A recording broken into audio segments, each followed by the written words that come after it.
I was telling some friends this the other day that in the current climate, in the current situation that the church globally finds itself in, uh, I was telling a friend the other day that at the end of the day, if the church doesn't have an answer, and if all the church has, if all a leader has is a message of is just a sermon and not really any practical help and practical support, then when the good times, when the crisis passes over and the good times come, those individuals will turn around and question those leaders and say that, you know, thanks for the sermon, but I didn't need a sermon. Where were you when I really needed help and I needed practical support?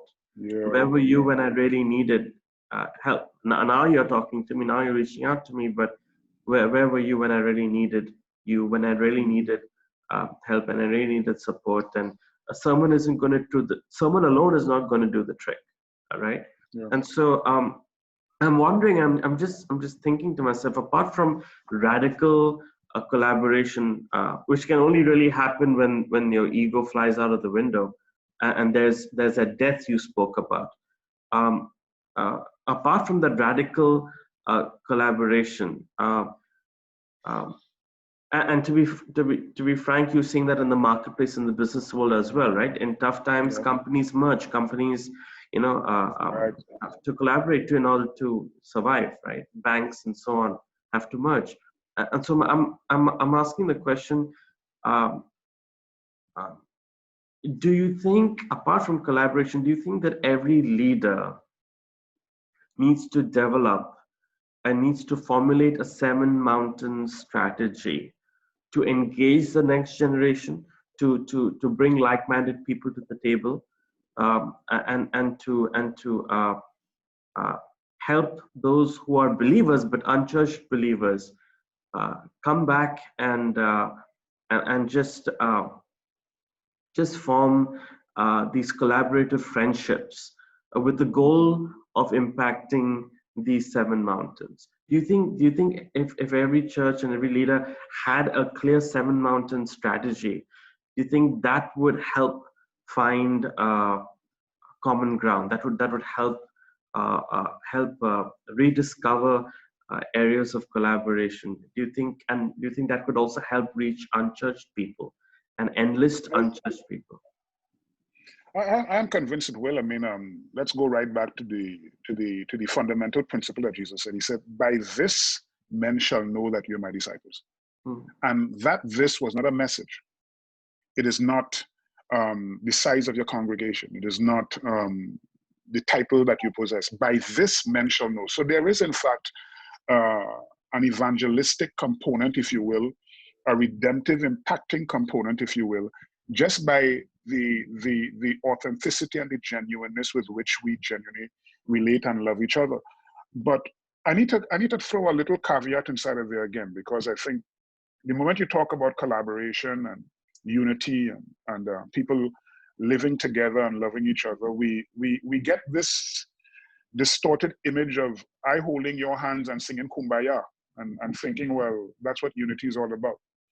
The model you see in the book of Acts is what we call the one purse economy. We have to get back to those principles, one purse economy, that unity and my loving you is more than just, well, we sharing the same space, I hold your hand and we say we committed to the purpose of God. But listen, my commitment to you must go way beyond my holding your hands and talking about the things of God. I mean, in a real hardcore sense, we have to get down to express the practicals. I mean, if Tara is in a state of need, one purse economy, my purse is your purse. What I have is yours. And I don't think that that the faith has gotten around to those concepts. In the book of Acts, they had one purse. Jesus and his entire disciples had one purse. They all lived out of one purse, that it was a matter of all of us pooling our resources that each of us can draw out of it. And we need to get to those real practicals, because unity in this regard is more than just a matter of, as I said, I hold your hands and we sing Kumbaya. this thing has to get down to real practicals, because when Jesus said, by this men shall know that you are my disciples, the world is not looking on at me hugging your neck, you know. They have to see something more than that. The world Yeah. has to see more than me shaking your hand. We have to literally, as you said earlier, if all we do as Christians is criticize the world and criticize the systems of the world and the patterns of the world without creating a genuine alternative, we are nothing more than critics. That we cannot point at the flawed, failed models, criticize and condemn them without creating genuine alternatives. And we have the capacity to do it across the earth, that there are sufficient relationships existing across the world for us to genuinely create models and patterns and systems that the world could genuinely look at and be impacted by the fact that these people are real.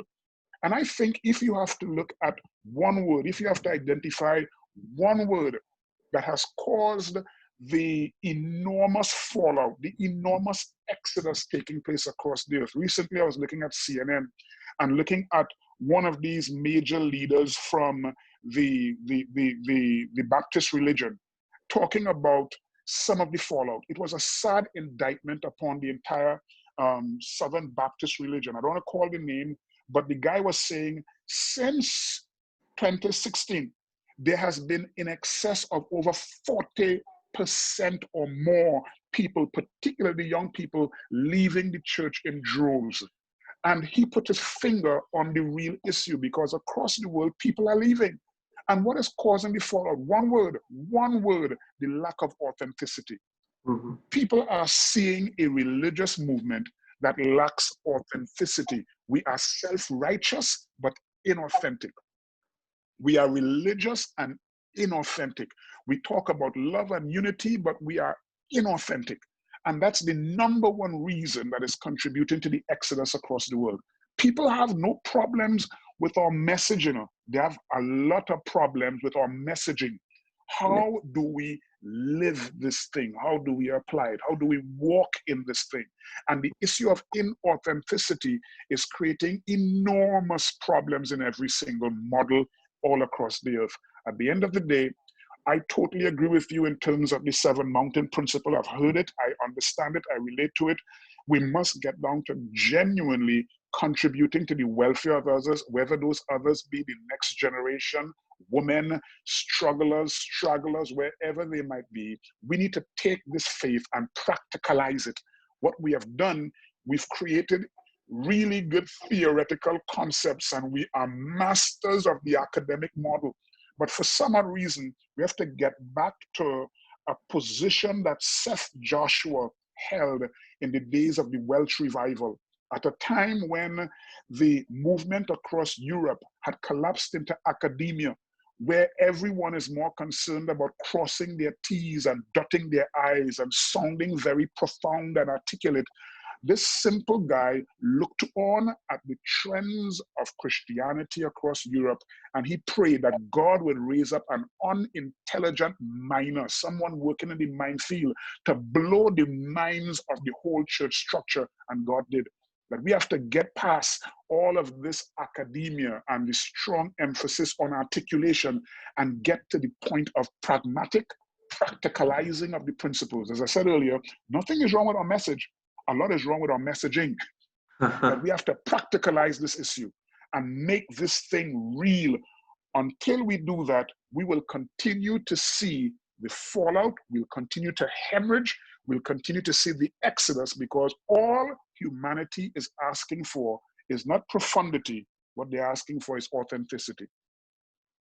Wow. Wow. Wow. Wow. I know we need to have, I could talk to you for hours and hours and not get tired, but I think I've stretched you too much today, and I feel terrible about it. But I know, I know people are gonna really, I really believe with all my heart that there are friends and there are guys from different parts of the world. I'm gonna share this with everybody I know. I'm so happy this is being recorded.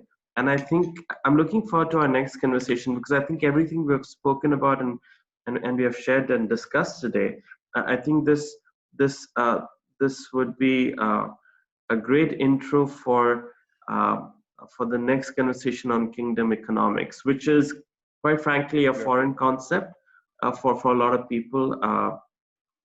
And so, yeah, I would love to have your thoughts on that another time. Certainly. But Yes, certainly. I just want to say thank you with all my heart. Thank you for pouring out your heart. Thank you for you have the gift of saying things, you know, with such profound wisdom.